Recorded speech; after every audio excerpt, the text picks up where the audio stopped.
नेहमीच भाजी शिजल्यावर कोथिंबीर वापरता का? कोथिंबीरीच्या वड्या बनवता का? पण ही कधी रेसिपी केली का तुम्ही? अर्थात केली नसेल तर व्हिडिओ कुठेसुद्धा स्किप न करता संपूर्ण पहा. हाय हॅलो नमस्ते, मी स्वाती सांडवर या यूट्यूब चॅनलवर तुम्हा सगळ्यांचं अगदी मनापासून स्वागत करते. तर इथे पहा, मी कोथिंबीर स्वच्छ धुवून घेतलेली आहे. धुतल्यानंतर आपल्याला कोथिंबीर निथळून घ्यायची आहे. तो कोथिंबीरीचं एका साईडला ठेवूया, कुठे वापरायची मी तुम्हाला पुढे सांगतेच. तर इथे मी मिक्सरचं भांडं घेतलेलं आहे. मिक्सरच्या भांड्यामध्ये आपल्याला 10 ते 12 लसूण पाकळ्या, आलं, त्यानंतर आपल्याला 7 ते 8 हिरव्या मिरच्या घालायच्या आहेत. तिखट तुम्ही तुमच्या आवडीनुसार कमी अधिक करू शकता. त्यानंतर आपल्याला या ठिकाणी 1.5 चमचा जिरे घालायचे आणि जाडसर आपल्याला मिक्सरलाही वाटून घ्यायचं आहे, अगदी ह्या पद्धतीने. तर चला, वाटणसुद्धा तयार झालेलं आहे. त्यानंतर आपल्याला इथे कोथिंबीर बारीक चिरून घ्यायची आहे. आज आपण कोथिंबीरपासून अगदी अप्रतिम रेसिपी पाहणार आहोत. तर चला, इथे मी सगळी कोथिंबीर चिरून घेते.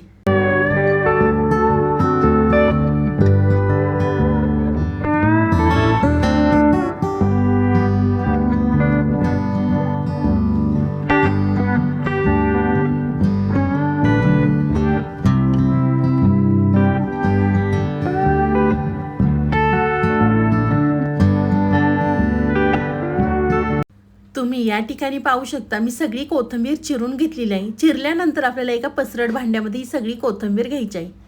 त्यानंतर त्यामध्ये आपल्याला अर्धा कप बेसन पीठ घालायचं आहे.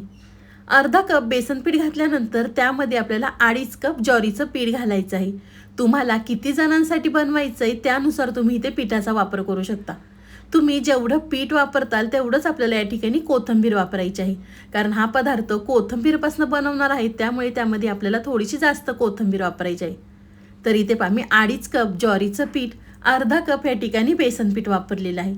त्यानंतर 1 चमचा ओवा आपल्या हातावर थोडासा क्रश करून घालायचा आहे. ओव्याने ह्या पदार्थाला छान अशी चव येते. त्यानंतर आपल्याला त्यामध्ये 2 चमचे पांढरे तीळ घालायचे आहेत. तोपर्यंत तुम्ही माझ्या चॅनलवर नवीन आला असेल ना, तर प्लीज एक सबस्क्राईब नक्कीच करा. पांढरे तीळ घातल्यानंतर इथे मी एक मोठ्या आकाराचा कांदा, मोठ्या आकाराचा टोमॅटो बारीक चिरून घेतलेला आहे. तुम्ही यामध्ये कोणती भाजीसुद्धा वापरू शकता. कांदा आणि टोमॅटो घातल्यानंतर त्यामध्ये आपल्याला 1 चमचा हळद घालायची आहे. थोडीशी हळद आपल्याला ह्या ठिकाणी जास्त वापरायची आहे, म्हणजे रंग अगदी छान येतो. हळद घातल्यानंतर रंगासाठी आपल्याला 1 चमचा काश्मीरी मिरची पावडर घालायची आहे. त्यानंतर आपण जे मिक्सरमध्ये मिरची, आलं, लसूण, जिरे वाटून घेतले होते ते आपल्याला त्यावरती घालायचं आहे. वाटण घातल्यानंतर त्यामध्ये चवीनुसार मीठ घालायचं आहे. मीठ घातल्यानंतर आपल्याला एक सिक्रेट पदार्थ त्यामध्ये वापरायचा आहे. सिक्रेट पदार्थ म्हणजे इथे मी 2 चमचे दही घेतलेलं आहे. हे दही खूप जास्त आंबट नाही आहे, त्यामुळे या ठिकाणी मी 2 चमचे दही वापरलेलं आहे. दही घातलं की आपल्याला ह्याचा गोळा तयार करून घ्यायचा आहे. थोडं थोडं पाणी घालून आपल्याला ह्याचा गोळा तयार करून घ्यायचा आहे. तुमच्या लक्षात आलंच असेल की नेमकं आज आपण कोथिंबीरपासून काय बनवणार आहोत. आज आपण कोथिंबीरपासून धपाटे बनवणार आहे. तुम्ही जर एकदा कोथिंबीरपासून हा पदार्थ केला ना, तर घरातले अगदी आवडीने खातील. नेहमीच तुम्ही वेगळ्या वेगळ्या पद्धतीने धपाटे बनवत असाल, पण एकदा कोथिंबीरीचे मी म्हणते म्हणून एकदा नक्कीच करून पहा. तर इथे पहा, मी थोडं थोडं पाणी घालून हे पीठ मळून घेते. तर या ठिकाणी हे पीठ मी सगळं मळून घेतलेलं आहे. खूप जास्त सैलसर मळू नका किंवा खूप जास्त घट्टसुद्धा हे पीठ ठेवू नका. तर या ठिकाणी मी पीठ मळून घेतलेलं आहे. पीठ मळल्यानंतर आपल्याला 10 मिनटं साईडला ठेवायचं आहे, म्हणजे हे पीठ छान अगदी व्यवस्थित भिजतं. तर 10 मिनटासाठी इथे मी साईडला ठेवते. तर 10 मिनटं झाल्यानंतर इथे मी पळपट घेतलेला आहे, त्यावरती आपल्याला रुमाल घ्यायचा आहे. या ठिकाणी मी रुमाल ओला करून घेतलेला आहे. ओला केल्यानंतर आपल्याला त्या पिठाचा गोळा घ्यायचा आहे आणि छान असं गोल गरगरीत आपल्याला हे थालपीठ थापून घ्यायचं आहे. अगदी व्हिडिओमध्ये दाखवते त्या पद्धतीने करा. तर चला, तुम्हाला माझी रेसिपी आवडली असेल ना, तर प्लीज एक लाईक नक्कीच करा. साईडचं बेल आयकॉनसुद्धा प्रेस करा, म्हणजे तुम्हाला माझे नवीन नवीन व्हिडिओ पाहायला मिळतील. तर पाहू शकता, पातळ छान असे थालपीठ थापून घेतलेलं आहे. तर त्यामध्ये आपल्याला होल पाडायचं आहे. एका साईडला इथे मी तवा गरम करून घेतलेला आहे. तव्याला आपल्याला थोडंसं तेल लावायचं आहे. तेल लावल्यानंतर आपण जे थालपीठ थापून घेतलं आहे ते आपल्याला तव्यावरती घालायचं आहे. तव्यावरती थालपीठ घातल्यानंतर त्यावरती आपल्याला परत थोडंसं तेल घालायचं आहे. तेल घातल्यानंतर त्यावरती आपल्याला झाकण ठेवायचं आहे. खूप जास्त वेळ सुद्धा झाकण ठेवू नका. वरची बाजू आपली कोरडी होईपर्यंत आपल्याला ह्या ठिकाणी झाकण ठेवायचं आहे. तुम्ही मुलांच्या टिफिनसाठी किंवा नाश्त्यासाठी हा पदार्थ बनवू शकता. खायला अगदी चविष्ट लागतो. तर या ठिकाणी मी झाकण काढते आणि दुसऱ्या साईडने आपल्याला सुद्धा हे थालीपीठ भाजून घ्यायचं आहे. तुम्ही हे थालीपीठ बनवताना त्यामध्ये कोबीसुद्धा घालू शकता.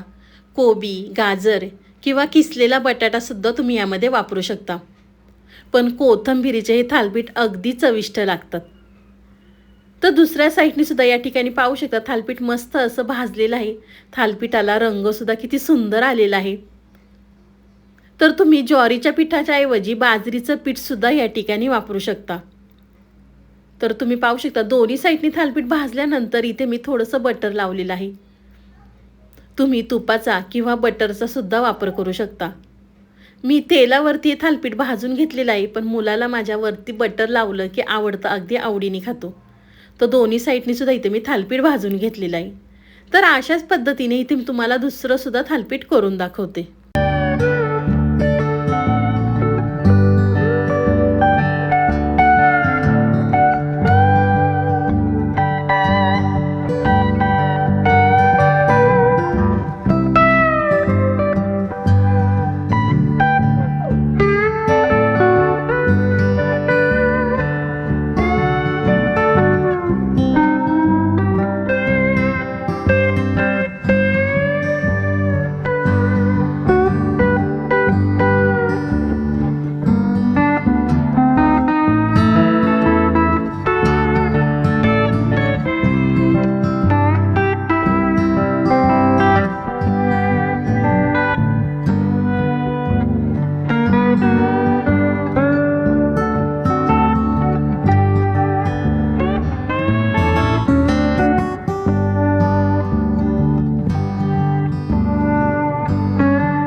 अशाच पद्धतीने इथे मी सगळे थालीपीठ बनवून घेतलेलं आहे.